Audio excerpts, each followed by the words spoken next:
Olá, caros alunos, tudo bem? Espero que sim. Eu sou a professora Érica, vou estar com vocês nessa disciplina de Metodologia da Pesquisa Científica e hoje iremos abordar a terceira aula, que tem como tema conhecimento científico, a epistemologia da ciência. E a gente vai abordar aqui dois pontos centrais nessa aula. O conceito, do que é ciência, iremos também trazer aqui a classificação e a divisão. E a gente traz uma imagem para vocês começarem a refletir daí o que é ciência. Trazendo um pouquinho do que a gente trabalhou na aula passada sobre os 4 tipos de conhecimento e um deles é científico, agora a gente vai conseguir abordar um pouco melhor o que seria esse conhecimento científico, o que é a ciência, principalmente na contemporaneidade. Lakatos, ele traz para a gente a definição que ciência é todo um conjunto de atitudes e atividades racionais. Gravem o termo atividades racionais, para a gente entender que não existe nada estático na ciência. Dirigidas ao sistemático conhecimento com o objeto limitado, capaz de ser submetido à verificação. Olha os destaques que a gente traz aqui, é sobre essa questão da gente entender que o objeto ele precisa ser limitado para passar por um processo sistemático, periódico de testagem, para chegar no final e dizer que aquele conhecimento ele foi gerado dentro da ciência. Nem todo conhecimento gerado, como a gente verificou, pode ser um conhecimento oriundo da ciência. Por isso que, para eu configurá-lo como científico, eu preciso passar por esses processos, com métodos e metodologicamente testados. A ciência se faz quando o pesquisador aborda os fenômenos aplicando recursos técnicos, seguindo um método e apoiando-se em fundamentos epistemológicos. Essa é uma afirmação de Severino, e Severino ele traz para a gente que a ciência ela demanda esse rigor. Ela demanda que o pesquisador, e no caso o pesquisador aqui é a pessoa que vai buscar estudar aquele conhecimento, aquele objeto, aquela realidade, e esse pesquisador, ele precisa ter um processo de conhecimento já adquirido para manusear o processo de instrumentações, para realizar o processo de testagem e para conseguir ali gerar os recursos técnicos que são necessários para se chegar no final e comprovar aquele conhecimento científico. A ciência, ela possui objetivo ou finalidade, preocupação em distinguir a característica comum ou as leis gerais que regem determinados eventos.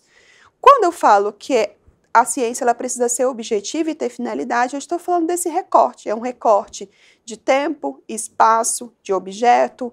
O que eu vou pesquisar? Aonde eu irei pesquisar? Em qual período eu irei pesquisar? A gente tem, dentro do mundo da ciência, alguns recortes pré-estabelecidos.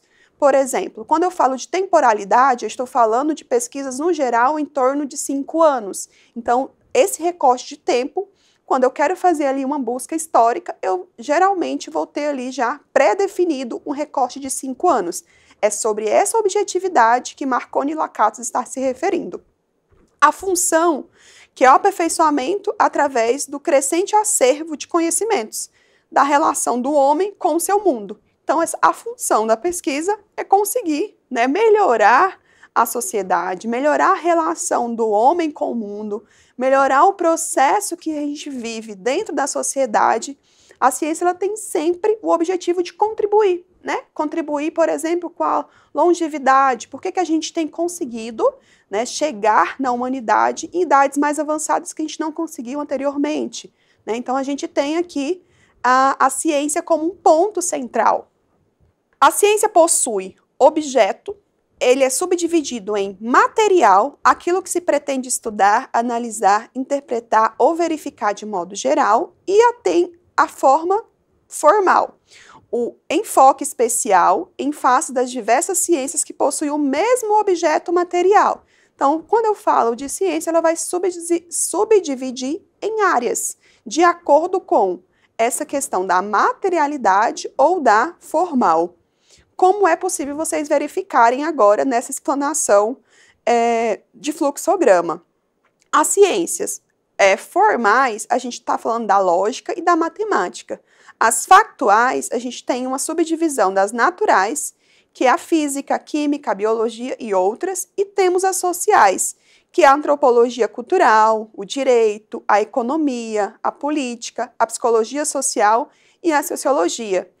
É preciso entender que esse quadro ele também vai se modificando de acordo com as novas ciências que vão surgindo, de acordo com a mudança, a modificação da sociedade. Por que a gente precisa compreender que a ciência ela está sempre em modificação? Porque a sociedade que a gente vive ela é dialética, ela não é estática. O que a gente tem hoje como problema não será, provavelmente, não será o mesmo problema da humanidade daqui 50, 60 ou 100 anos, né? Daqui um século. Os problemas modificam, os cenários se modificam, então a ciência também se modifica. Os tipos de ciências também, os tipos de matérias também irão se modificar. Então, essa aula a gente tratou, né, brevemente sobre as questões conceituais da ciência. A gente conseguiu verificar que existem diversas tipologias para essa ciência e que cada uma vai abordar de acordo com o seu objeto de estudo. Na próxima aula, iremos adentrar em um outro universo para compreender um pouco melhor sobre o processo de construção de pesquisa científica, que será as estratégias de leituras. A gente precisa compreender por que elas são importantes. Algumas referências utilizadas nessa aula de Marconi, Lakatos e Severino. Muito obrigada e bons estudos!